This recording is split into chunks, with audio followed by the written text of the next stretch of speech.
Train de plaisir, un film de Léo Johannon de 1935 sur un scénario d'Yves Mirande avec Germaine Roger, Marguerite Moreno, Madeleine Guity, Jeanne Fuslier-Gire, Pauline Carton, Junie Astor, Frédéric Duvallès, José Nogueiro, Saturnin Fabre, Louis Baron-Fils, Félix Soudard et Raymond Cordy. Le sujet: le chef de rayon, Biscoton, c'est-à-dire Duvallès, a invité la petite vendeuse, Germaine Roger, Marguerite, à passer une journée au bord de la mer. Celle-ci n'a accepté que parce que son fiancé, José Nogueiro, prend le même train et qu'il ne peut lui offrir le billet. Alors, vis-à-vis de sa femme, c'est-à-dire Marguerite Moreno, Biscoton invente la mort d'une tante et c'est en grand deuil et muni d'une couronne mortuaire qu'il entreprend ce voyage de plaisir aux péripéties multiples. Alors, dans la première partie du film, on a une description assez réussie, dans le sens de la comédie bien sûr, une description assez réussie de la vie des petits employés d'un grand magasin parisien. Donc c'est misère et plaisir des petits employés, alors des intrigues, des petits conciliabules, enfin des amourettes entre collègues.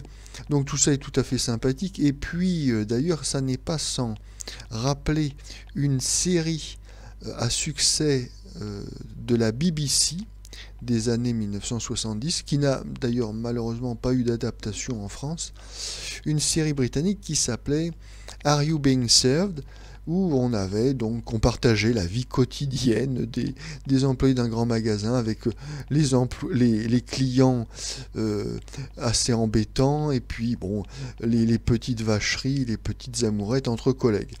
Donc toute cette partie est fort bien réussie, comme je le disais, et la deuxième partie est le voyage proprement dit de ce train de plaisir.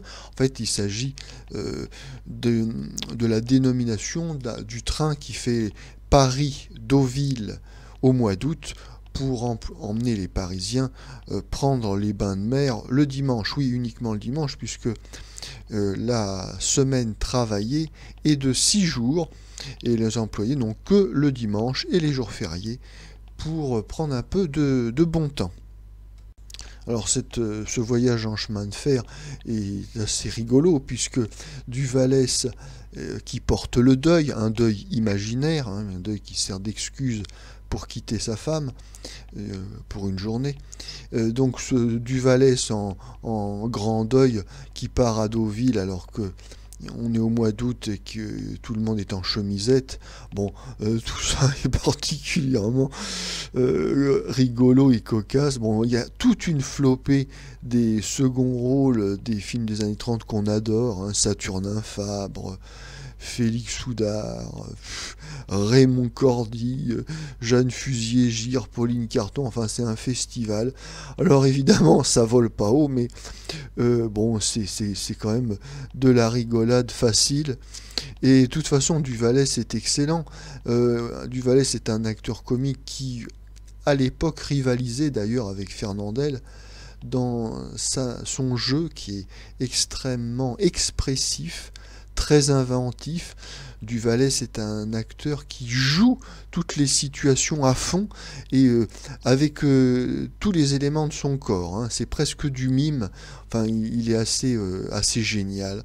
Et alors, bon, là, tout le comique repose sur le fait qu'il y a un quiproquo. Ce malheureux Duvallès est marié à la terrible Marguerite Moreno, d'ailleurs qui fait 2 ou 3 fois son poids et sa taille, donc déjà c'est assez rigolo.